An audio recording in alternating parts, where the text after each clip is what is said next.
Muy buenas, bienvenido al programa Análisis, donde hacemos el más grande esfuerzo por evaluar la realidad nacional e internacional de la manera más científica posible. Hoy, queremos hablar de varias cosas. Por un lado está el tema, por supuesto, de la MASI, el problema que se ha gestado a raíz de la falta de apoyo. Bien contradictoria esa posición de Almagro. Un día está diciendo, parece mujer, o sea, mujeres son famosas por un día sí, un día no, un día sí. Almagro un día está diciendo que aquí hubo fraude y que esto necesita repetir las elecciones, y al día siguiente está diciendo que va a trabajar con el gobierno, al día siguiente está diciendo que esta situación hay que resolverla porque aquí no está claramente definido quién manda, y después sale quitándole el apoyo a la MASI. Pero también la semana pasada estábamos hablando de John Kelly, y el jefe de gabinete del gobierno de Donald Trump, y toda la semana la prensa liberal, como el Washington Post, el New York Times y el Los Angeles Times y el Huffington Post, estuvieron machacando, diciendo que los días de Kelly están contados, que Trump anda mencionando, flotando como 3 nombres ahí de posibles sustitutos. Claro, es prensa liberal, ellos van a inflar, van a pretender que la cosa está mucho peor de lo que realmente está. Ellos en realidad no la llevan contra Kelly, la llevan contra Trump. Pero dicen, cualquiera que nos quebremos del gobierno de Trump es bueno porque le hacemos la vida difícil a Trump. Entonces, ellos van a agarrar al que sea, pues, al que tenga un poquito de problemas, y lo van a agarrar. Ese problema sigue, poco importa lo que haga Juan Orlando aquí en Honduras. Su ángel de la guardia es Kelly, y si ese se va, está difícil pensar que alguien va a salir a defenderlo con el interés, con el ahínco que ha mostrado Kelly. Pero bueno, esta semana se desenvolvió la cosa de manera aparentemente negativa para la oposición y positiva para el gobierno, con la dimisión de Mayor y el jefe de la MASI. Pero hay un fenómeno que acaba de pasar allá lejos de Honduras, en el África del Este, en Etiopía, un país que es el segundo más poblado de todo el África, más de 100 millones de habitantes, 102 en el último censo del 2016. Un país allá por Somalia, allá por Sudán. Ese país ha estado gobernado por el mismo partido después de 1991, y ese partido, el jefe de Estado, el primer ministro, se llamaba María Desalegn, Haile María Desalegn, y llevaba 5 años en el poder, y bueno, no quedaba exactamente claro cuándo iba a dejar el poder, pero ha habido una serie de protestas hay que pensar en África siempre de una manera diferente a Latinoamérica, en el sentido de que África es altamente tribal, y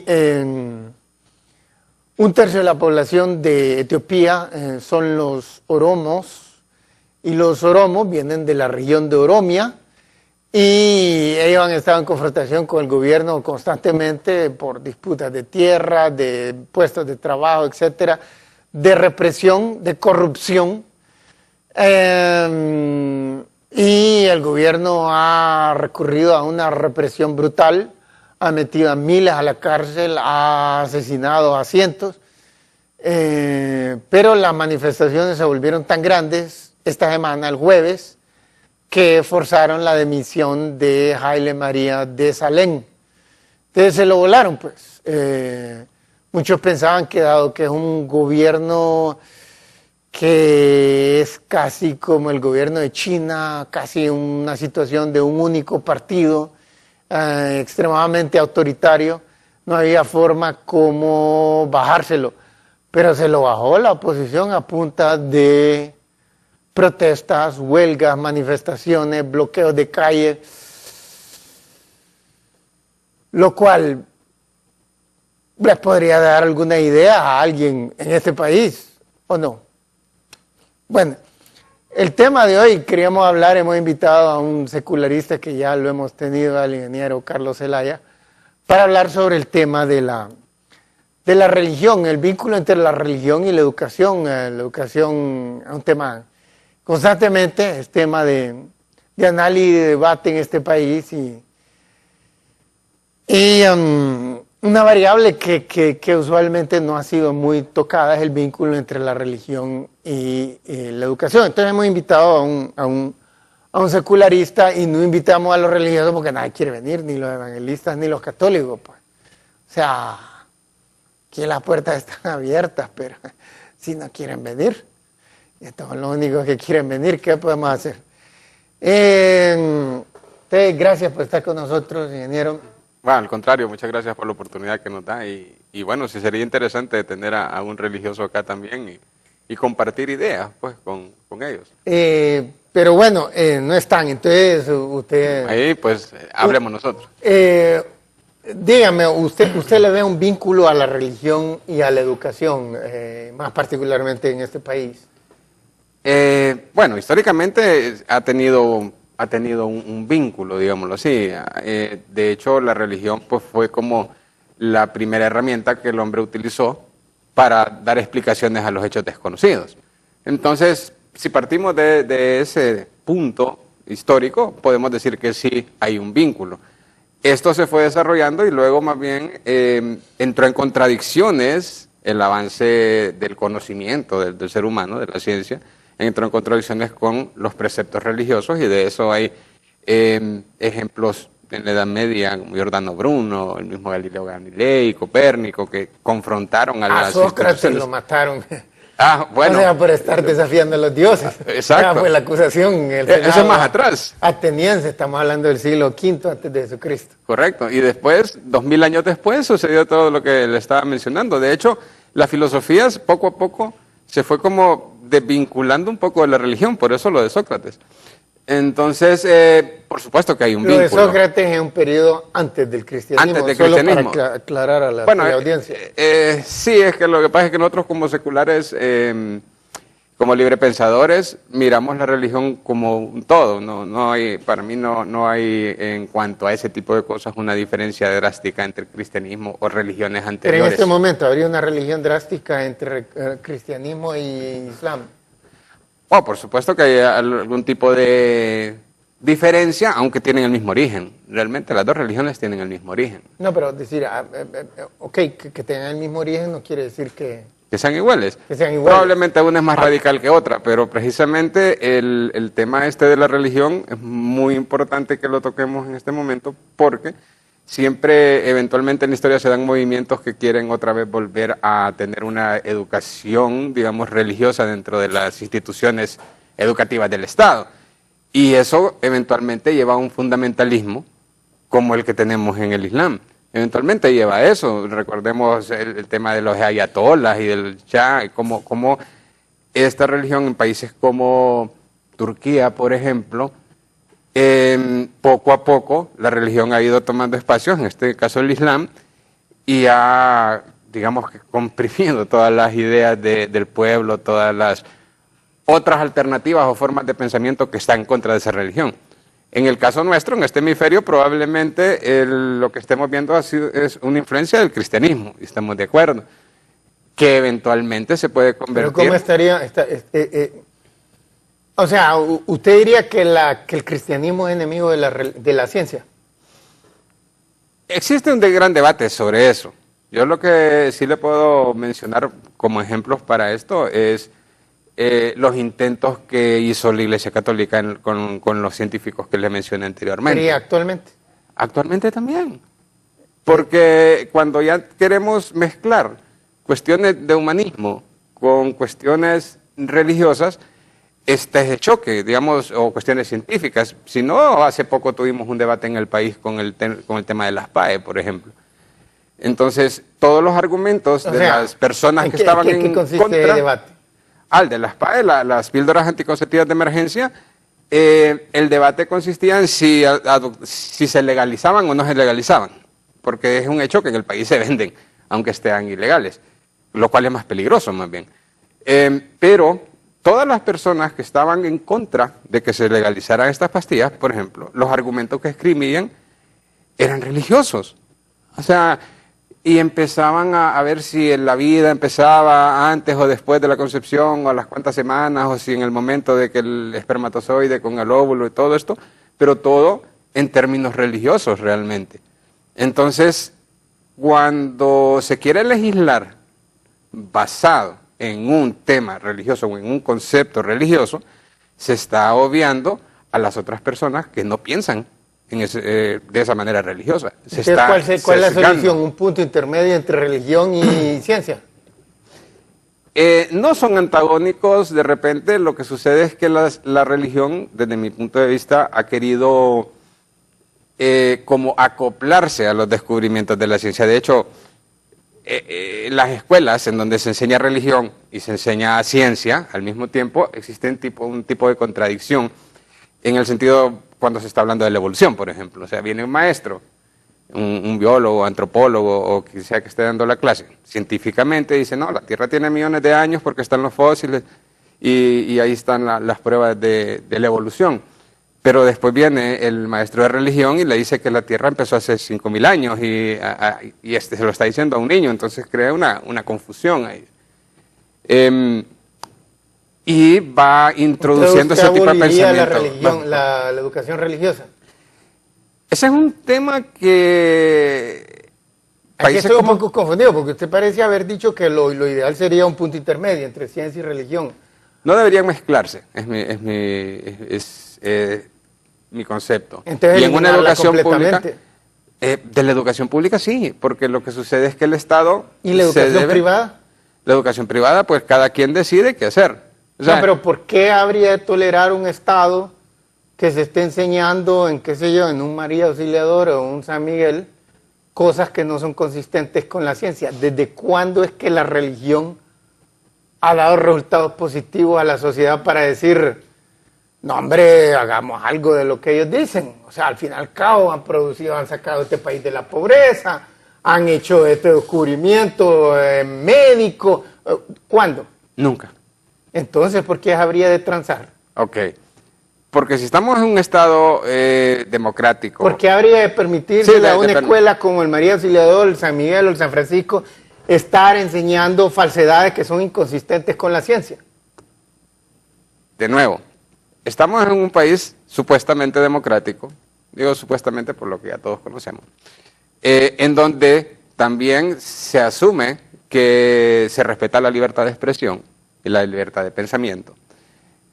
Y obviamente estamos o vivimos en una sociedad eminentemente religiosa, ¿ya? Donde en este momento, según los datos de Latinobarómetro, como lo comentamos la otra vez, el 80% dice ser de una u otra denominación cristiana, digámoslo así, porque hay que hablar en esos términos. O sea, son cristianos todos y unos son 40% católicos. ¿Cuál es el objetivo de Honduras? ¿Cuál es el objetivo de Honduras? ¿El objetivo de los hondureños, de Honduras? Debería ser sacar el país adelante. O sea, pero es que se van una tonelada. ¿A dónde van? Correcto. ¿Se van a los países más pobres? No, claro. ¿O se van a los países más ricos? Se van a Europa o se van a Estados Unidos. Entonces, y hay un vínculo entre la pobreza de los países y la cantidad de religiosos que hay en ellos. Y eso no se puede también soslayar. ¿Cuál es la región más religiosa? Si lo medimos como lo medimos los sociólogos, personas que visitan por lo menos una vez a la semana un centro religioso. Latinoamérica y África. Es África. Sí. Es el África subsahariana. Que son los más pobres del mundo. Que son los más pobres del mundo. Es correcto. Entonces ahí hay una correlación. Porque África está dividida entre cristianismo y islam. y también religiones tribales, nativistas, digamos, el cajón de las tribus propias. que existían antes de que llegaran los misioneros cristianos y los misioneros musulmanes. Y es la región más pobre del mundo, entonces Y hay, la hay región una, más hay pobre. una correlación. Ahí es donde ahí. la gente va más regularmente a los templos religiosos, Entonces, cualquiera el que sea. Retomando la pregunta que me hacía, el Estado no debería, per se, en la educación pública, Ok, poner pero, eso. En la educación privada, volvemos al punto ¿por qué? de ¿Por que qué la cada privada? quien puede escoger qué creer y qué van a creer sus hijos, aunque yo no esté de acuerdo con inculcar creencias a los hijos. ¿Por qué se permitiría? Porque entonces vamos con el argumento de que una escuela se enseña que es bueno consumir marihuana, cocaína, heroína, LSD, qué sé yo. Y que la DEA en años recientes ha dicho que tal vez, que como por ejemplo de mediados de la década pasada, como el 2005 al 2015, han aparecido más de 200 nuevas drogas. 200 nuevas drogas, que usualmente todo lo que hacen es cambiarles una molécula. ¿Entiendes? Y la hacen tal vez más potente que más adictiva que la anterior. Y más adictiva. Más adictiva. Y están tratando de salirle un paso adelante. Las organizaciones criminales contratan a químicos y le tratan de salir un paso adelante a las autoridades, porque dicen, una autoridad tiene que definir claramente, digamos, la DEA tiene que definir claramente, prohibimos tal droga con un nombre de la calle que es tal, pero tiene que definine químicamente. Entonces hablemos de drogas y vamos a repetir lo que dijeron por ahí de que la religión es el opio de los pueblos. ¿Me entiendes? Entonces tiene que definir, entonces viene y le cambian un poquito una molécula a esta y sigue siendo una cosa altamente adictiva, tal vez más que la anterior, pero esta ya no está prohibida. Entonces la DEA tiene que hacer un trámite largo de pruebas de laboratorio de estudios de largo plazo para demostrar que es adictiva, etcétera, para poder cumplir con los trámites para decir es adictiva y la prohibimos. Y entre tanto ellos están vendiendo la cosa. Y cuando la prueban salen con otra, ¿me entiendes? Entonces, correcto, ¿tendría derecho la gente a estar diciendo en una escuela privada estas cosas son buenas? Tenemos que dar pausa particular en eso. Vamos a dar pausa. Antes de ello, les queremos recordar que pueden adquirir el libro Riqueza para Todos en librería Guaymuras de Tegucigalpa, en el centro de la capital. Bueno, no se vayan que regresamos con más.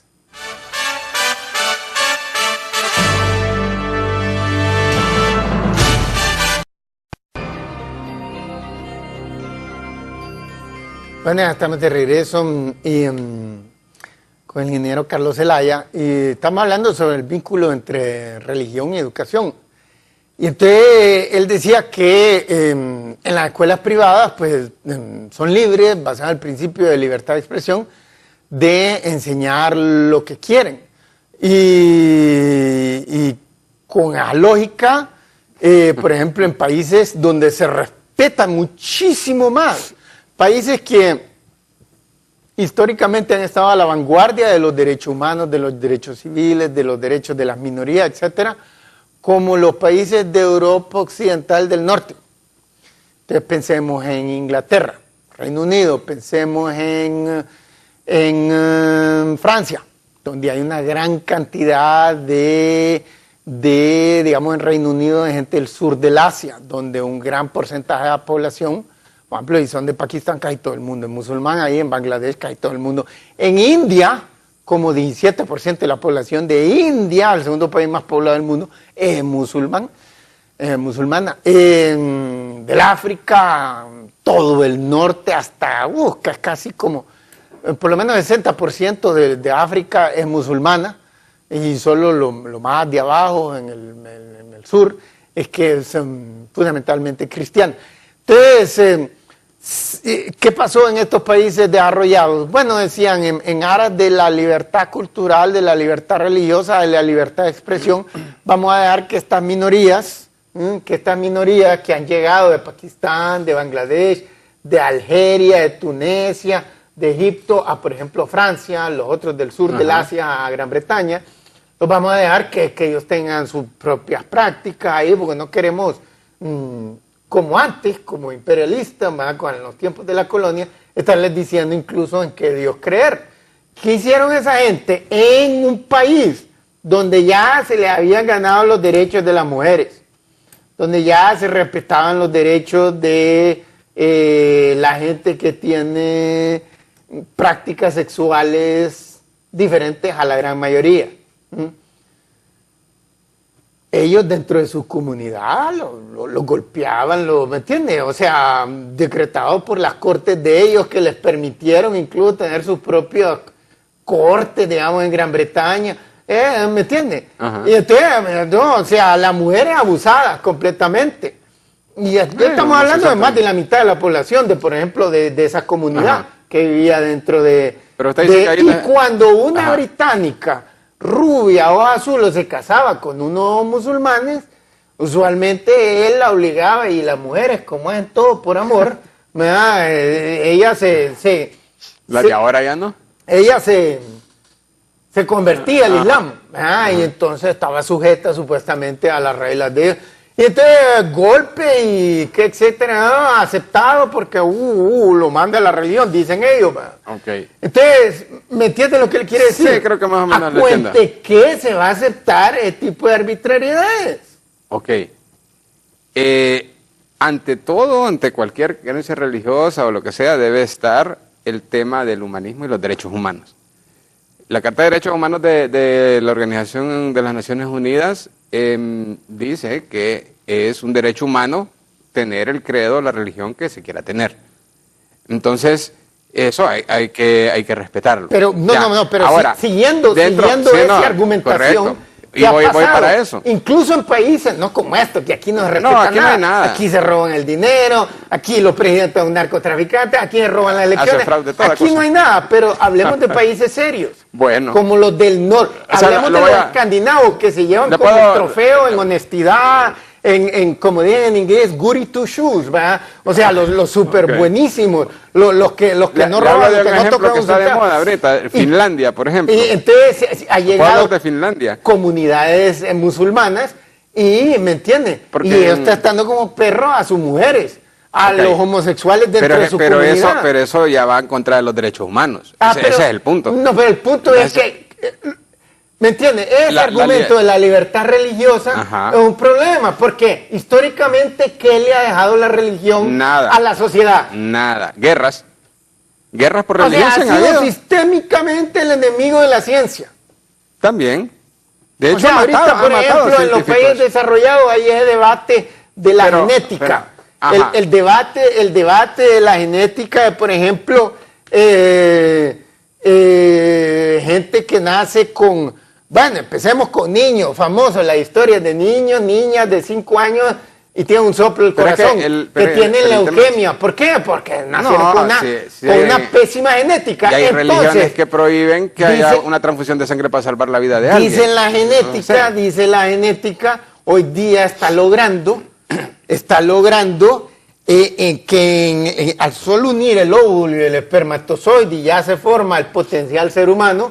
Allí en el test tube, ¿verdad? En el laboratorio, modificar el código genético para quitar y salen con el estúpido argumento de que, si así lo quiere Dios, hay que dejarlo que salga ahí todo hecho M, a la persona, que salga retrasado mental. Porque, el buen Dios se quedaría. Pero ese es el mismo tema de las PAE que le hablaba. Ese es el tema de las PAE que le hablaba. O sea, o el tema del aborto también, que también... Pero es que miren, el aborto es diferente, porque también es válido. El argumento es válido. Ahí hay realmente un ser viviente. Depende.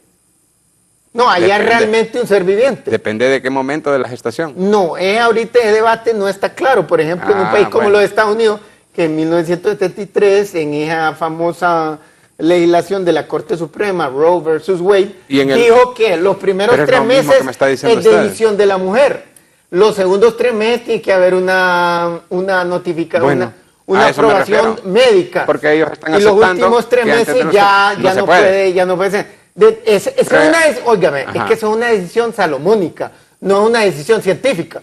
No lo es. ¿Me entiendes? Pero el mismo tema podríamos hablar del tubo de ensayo y la probeta. Los republicanos han jalado mucho más gente a su causa en años recientes, porque antes argumentaban religiosamente, pero ahora una creciente cantidad de científicos están diciendo hay toda evidencia que aún cuando no esté claramente formado pero es que ahí el cuerpo de un ser humano, ahí hay claramente un ser humano. Ahí tenemos que hablar de los científicos religiosos. De ahí no va a salir una cabra, ¿me entiendes? De ahí no va a salir un oso, de ahí no va a salir una cucaracha. Estamos de ¿Me acuerdo. entiendes? En el peor de los casos sale un ser humano con un montón de problemas de salud, etcétera, deformado, pero de ahí va a salir un ser humano. Sí, pero es el mismo tema del in vitro que usted me estaba diciendo. O sea, lo que va a salir ahí es un ser humano. No, porque ahí no están tratando de matarlo. Ahí están tratando de mejorarlo. Que es diferente. Pero no es lo que Dios quiere. Porque entonces pero no es lo que Dios quiere. No, pero ese es el argumento religioso. Por eso. No, pero el otro argumento no es religioso. Por eso últimamente en los Estados Unidos, ¿Pero por qué dice que el otro argumento no es religioso? Los mismos religiosos han rebatido la teoría de la evolución con la teoría esta del diseño quedémonos perfecto. con el aborto. Estamos en el aborto. Te tocó el aborto, quedémonos en el aborto. Entonces, nos tenemos que regresar a la educación después. Entonces, en la medida que ha pasado el tiempo, imagínense, en 1973, eso ya es 45 años. 45, llevamos casi medio siglo. Y entonces la información científica entonces era diferente.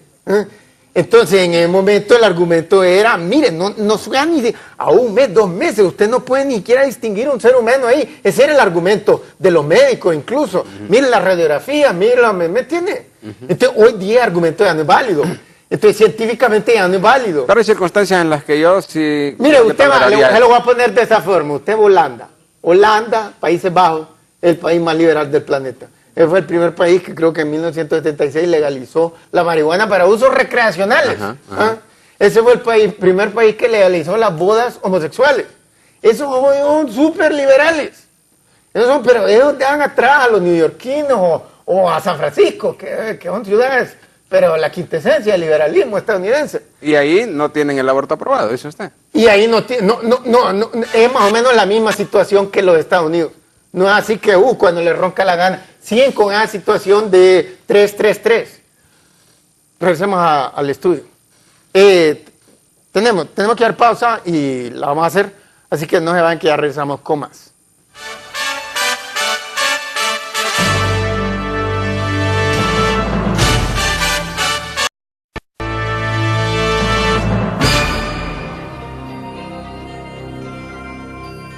Bueno, estamos de regreso, estamos hablando con el ingeniero Carlos Zelaya, secularista ¿desde cuánto? Más de 20 años, 25 años. Okay. Entonces, antes era religioso. En su vida antes usted tiró la toalla religioso. Con la religión. No es que tiré la toalla. De hecho, sí, como casi todas las personas aquí en Honduras, pues provengo de una familia religiosa, mi mamá era católica. Por eso, o sea, porque no tiene la pinta de tener 20 años usted. Lo que le digo. ¿Por qué? No, ok. O sea, hace 25 años. No, yo tengo 45 años ahorita. O sea, ¿me entiendes? Desde esa perspectiva le estoy diciendo. Ahora, con el tema del aborto que quedamos en el segmento anterior.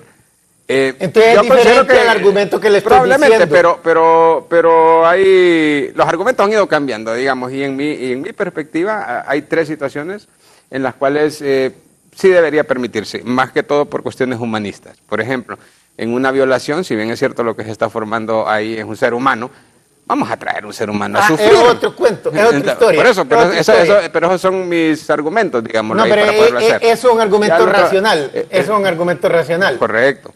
Pero no es religioso, es que el tema de tener un argumento religioso es que no acepta un argumento razón. Que no sea religioso no quiere decir que sea científicamente basado. No, yo no estoy diciendo. ¿Cómo argumentan los nacionalistas, los liberales, los de libre? Argumentan citando proverbios religiosos. Sí. La mayoría del tiempo no. La gran mayoría del tiempo no. Hombre, sí. La gran mayoría del tiempo no. Ahorita el tema que hemos estado debatiendo estos últimos meses, ¿qué es? Fraude electoral. Han estado citando la Biblia como regla general, no, 99% de las veces yo no los oigo citar. No, ellos tal vez no, ellos no, pero la gente que lo sigue, pues, alguna hasta dice cuando se toca un tema como bodas homosexuales, que recientemente fue tema de debate, el tema del aborto, cuando estuvo en su... Entonces ahí algunos salen con el argumento ese, algunos, no todos. Lo que le quiero decir es que no sea religioso no quiere decir que es válido. No, tampoco lo estoy diciendo. O sea, y de hecho, por eso dije, mi postura es esa. Científicamente válido, pero usted como secularista no puede estar adoptando cualquier posición, tiene que adoptar la de la ciencia.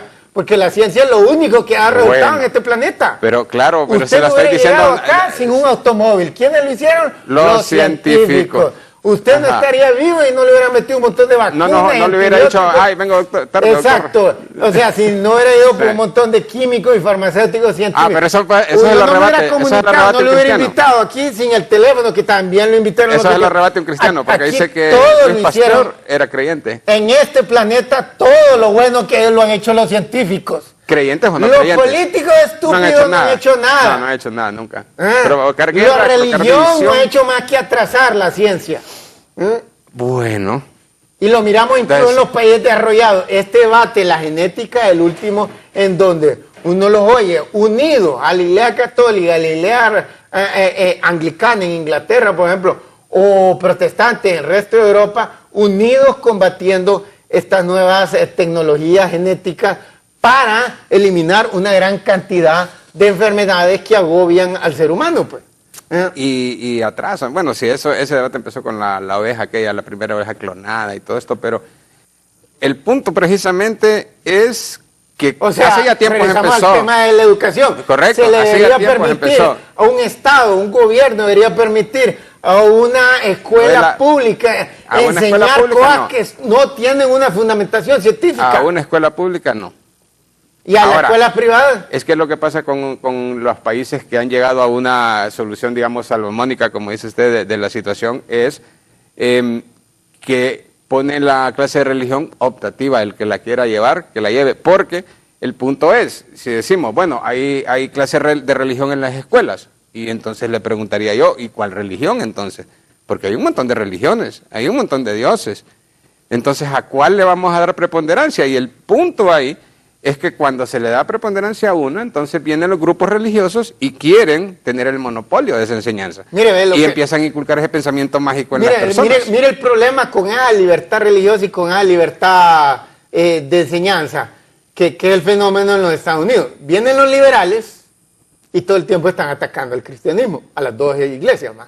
¿Pero los liberales quiénes? ¿Habla de los demócratas? Los demócratas, es que mire, una persona no necesita votar por el Partido Demócrata para ser liberal. No, yo eso lo entiendo, perfecto. En los Estados Unidos casi no hay opciones, pero de las últimas elecciones presidenciales casi sistemáticamente ha habido un tipo que se llama Ralph Nader, que es de California, que es un abogado y ha sido un medioambientalista de décadas. ¿Va? El hombre tiene como, activista y todo, como 150 años, algo así.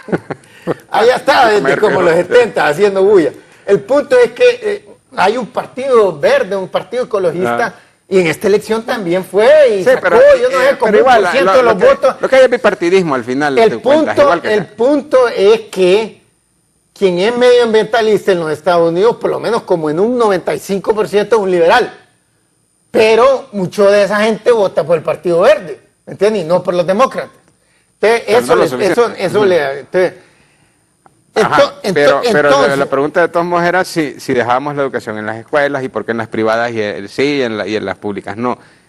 Las públicas las pagamos todos, ya sea cristiano, no cristiano, creyente, no creyente, las pagamos todos con nuestros impuestos. No, ya haría el colmo. O sea, entonces, que las públicas estén enseñando materia acientífica, materia que le hace daño a la sociedad. Yo diría que si enseñan religión en una escuela, pero realmente no hay nadie capacitado aquí para darlo de esta manera, que se enseñara, así como miramos nosotros o estudiamos filosofía, con un sentido crítico del asunto y únicamente para conocer una cosmovisión diferente. O sea, si usted saca una licenciatura, una maestría, un doctorado en teología o en religión, es un estudio científico de las religiones. Correcto, eso. Pero no enfocado a enseñar cristianismo o peor aún más, enfocado a una denominación cristiana. Si es católico el que le va a dar la clase, le va a enseñar que la Virgen de Suyapa hay que irla a adorar. Si es evangélico le va a decir que no, que es un pichinguito de barro. Entonces esas contradicciones no las debemos tener. Si se va a enseñar religión, que se enseñe como filosofía.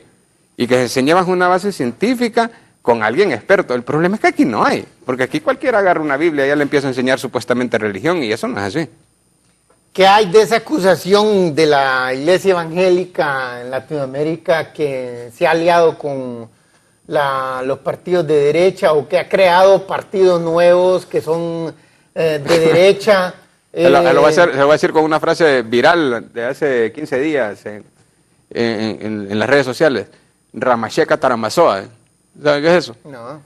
Pues resulta que en Costa Rica la esposa del candidato que ganó las elecciones y que va a segunda vuelta, que es pastor, la esposa también es profetisa, pastora, no sé qué, y habla en lenguas. Y entonces puso un video en Facebook en donde hablaba en lenguas y esa era la frase que decía constantemente.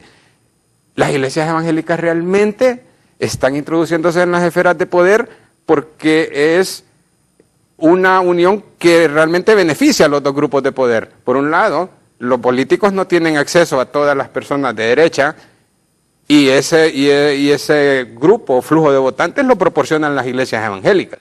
Y por el otro lado, las iglesias evangélicas hacen el vínculo con los políticos para obtener posiciones de poder y beneficios que tienen, si aquí lo estamos viendo. Pues.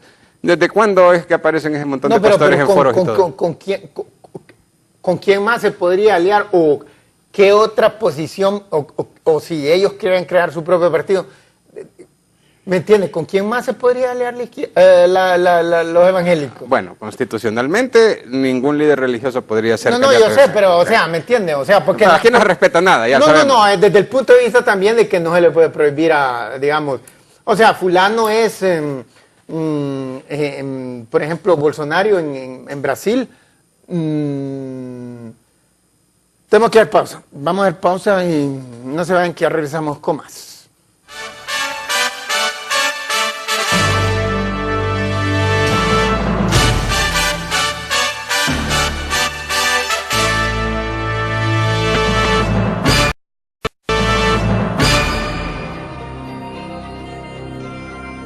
Bueno, estamos de regreso y estamos aquí hablando, discutiendo, debatiendo con Carlos Zelaya, un secularista, un empresario, sobre el tema de la religión. La religión nos está haciendo algún bien, las religiones, cualquiera que sean. Entonces estábamos hablando de Brasil. Entonces en el caso de él es miembro de una iglesia, pero es miembro de otro partido y en el partido él le da un enfoque religioso. Entonces, ¿me entienden? Esa parte, esa parte no está violando ninguna ley secularista de la Constitución brasileña. Es que de hecho en Brasil, déjenme ver, traje unos apuntes aquí. Yo creo que es la misma situación del costarricense que me acaba de citar. En Brasil, fíjese que la ley de educación de Brasil permite que se enseñe religión en las escuelas a discrecionalidad, pero siempre supuestamente respetando los credos de los demás. Lo que pasa es que ese tema de respetar los credos de los demás es un poco complejo desde mi punto de vista, porque los credos de los demás, ¿de quién? Es decir, yo di clases hace unos años en la Universidad Católica, por ejemplo. Ya era secular y todo, pero de repente pues no mencionaba el tema y todo. Si lo hubiera mencionado, de repente no hubiera dado clases ahí. Pero hubo una alumna que yo tuve que tuvo problemas dentro de la universidad porque ella era hindú. Entonces sus costumbres le decían que tenía que vestir de determinada manera, ella no iba a las misas que estaban programadas en la universidad y entonces empezó a tener problemas. El punto es que en ese momento las leyes le favorecieron a ella, ¿va? Porque a ella le empezaron a reclamar y todo, y dijo, no, pues ya estoy acá, pero yo no quiero nada que ver con la religión católica, me gusta la educación y ya. Entonces amenazó con demandar y bueno, hicieron una excepción con ella y ya no le obligaban a ir a misa, no le obligaban a ir a clases de religión ni nada. ¿Cuál es el punto cuando se enseña religión en las escuelas? La principal misión de un cristiano, por ejemplo, es atraer almas al redil.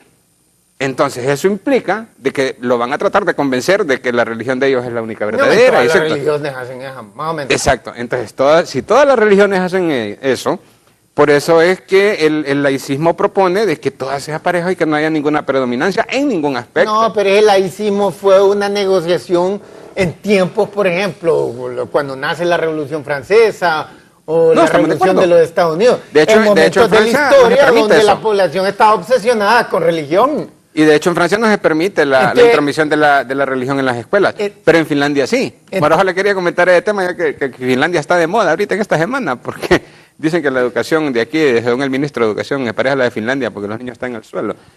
En Ahí Finlandia... es voluntario, aquí a fuerza. Sí, exacto. Aquí porque se robaron el dinero. Aquí porque no hay ni para techo, ni nada. Porque se lo robaron. Claro que se lo robaron. Claro que yo he hecho un par de proyectos ahí en el Ministerio de No Educación. porque Es lo un llevaron a desastre. marcianos, man. No. No. Probablemente sí parte de eso esté en la Basílica de Suyapa, eso no lo dudo. Pero lo demás se lo robaron ellos. Ahora, el punto en Finlandia es que ellos son de religión luterana, la mayor parte del país y todo, y ahí sí enseñan religión en las escuelas. Pero no, digo esto porque de repente algún religioso me podría decir, no, pero es que ese punto tuyo, no, en Finlandia, que es la mejor educación del mundo, lo enseñan. Pero es un tanto diferente, porque inclusive en las iglesias luteranas de Finlandia hay homosexuales que son obispos, hay lesbianas que son obispos de las iglesias. Entonces es una cultura diferente, es más liberal, más incluyente, de toda la variedad de personas y de tipos de personas que hay. En cambio, si nos ponemos a hacerlo aquí, ¿qué es lo que vemos? Una segregación de todo tipo. La segregación por preferencias sexuales, segregación por religiones diferentes, segregación por pensar diferente. Hay una división que, desde mi punto de vista, en estos países la incrementaríamos más. De hecho, ese tema de traer almas al redil provocaría una confrontación tal de que si en una escuela, por ejemplo, el que da la clase de religión es católico y los papás de los niños son evangélicos, ¿qué pasaría ahí? O al contrario, si los papás son católicos y le llega un evangélico a tocarles la Virgen de Suyapa a los niños. Entonces es mucha confrontación. Por eso, ¿cuál es el argumento? O sea, todavía no me queda claro si es racional, lógicamente justificable permitir que las escuelas privadas estén enseñando religión, cualquiera que sea. Se lo digo así, con una frase que yo tengo, por ejemplo, con mis impuestos. A mí me molesta que los impuestos los utilicen para restauración de iglesias y esas cosas. Y entonces yo utilizo una frase que el que quiera cura, que se lo pague él solo. Entonces, pues el que quiera eso en sus hijos y todo, que pague los colegios privados, pues ahí hay un montón, que de hecho son negocios de la iglesia, man. No, pero es que estamos asumiendo que eso debería estar limitado a la casa, pues. Debería la educación religiosa debería estar limitada a la casa y que la gente que quiere ir a la iglesia que lo escuche ahí. Pues sí, que lo escuche ahí, pero no en las escuelas. Lo que debería haber es un tipo de regulación. Porque ¿cuál es el límite? ¿Cuál es el límite? Si pensamos en el extremo que existe en este momento en países como Pakistán, en las madrazas, por ejemplo, que es lo que enseña únicamente Corán, es todo el día. Pues sí, pero desde que el kindergarten hasta que gradúas de como de 18, 17 años, es Corán todo el maldito día. ¿Dónde se para la cosa? En el Estado no debe permitir eso. Porque son privadas, esas madrazas son privadas, ¿me entiendes? Pues sí, pero es que ya todo financiadas usualmente con derechos, con dinero de los países ricos del Golfo Pérsico, como Arabia Saudita, como Kuwait, como los Emiratos, como Bahrein. Pero no creo que estemos nosotros en un momento social, digamos, como con una madurez tal de que aceptemos a sacar completamente a una de las instituciones privadas la educación. Aparte de eso, políticamente sería incorrecto. Mire, una cosa, las instituciones privadas religiosas cubren mucho de los espacios que el mismo Ministerio de Educación está dejando. Nadie está prohibiendo que alguien funde una escuela privada y que haga billete con él. Pero es que el principal gancho de eso es que son religiosos, porque hay otra cosa en el inconsciente colectivo de que si es religioso, entonces automáticamente es bueno. No somos el segundo país más pobre del continente americano. Y mentalmente también. No, el primero. Ya le quitamos sabemos que la religión nunca ha contribuido al desarrollo económico de un país. Porque siempre está frenando el avance de la ciencia. Pero eso lo sabemos nosotros, doctor. Lo importante no, es que estamos hablando a nivel teórico. ¿Qué sería lo que el ideal gobierno debería hacer? Bueno, eso es. Pero ya no sería un tema solamente científico, porque hay que ver la parte política del asunto. Es importante abrir espacios como estos para que la gente nos mire debatiendo este tema. No se imponen los ladrones en este país y se roban 50, 60%. Si pueden hacer eso, ¿por qué no hacer algo racional como...? Porque no les conviene. Es que entre más religión tenga la gente... Ese no es el argumento que estoy sosteniendo yo. Estamos a nivel teórico, pero usted me dice y yo. ¿por qué? Por ejemplo, si usted es presidente, entonces, ¿qué haría? No, el Estado no da religión de ningún tipo. De ningún tipo, ¿Y ni le oraciones, permitiría a ni las nada. escuelas privadas o a las universidades privadas enseñar cosas que no tienen ningún valor? Sí, que Adán sí y se Eva pueden. coexistieron con los dinosaurios, con el tiranosaurio Rex, por ejemplo. No, bueno, son más jóvenes Adán y Eva que los dinosaurios. Son más jóvenes. Bueno, los religiosos dicen que a saber que el diablo puso los fósiles debajo de la tierra, o a saber algo así. Esas son las tonterías que enseñan ellos. Usted me dice, ¿qué haría como presidente o qué haría alguien aquí? No se puede tirar a toda la gente en contra por un tema que ambos sabemos que no tiene importancia. Lo que pasa es que la gente sí le da importancia al tema religioso. Sabemos nosotros que no ha contribuido en nada a la humanidad, lo sabemos. La gente en el subconsciente colectivo, después de, bueno, es que en todas las culturas, piensa que sí. Entonces, es de manejarlo a nivel político, no tanto ya científico.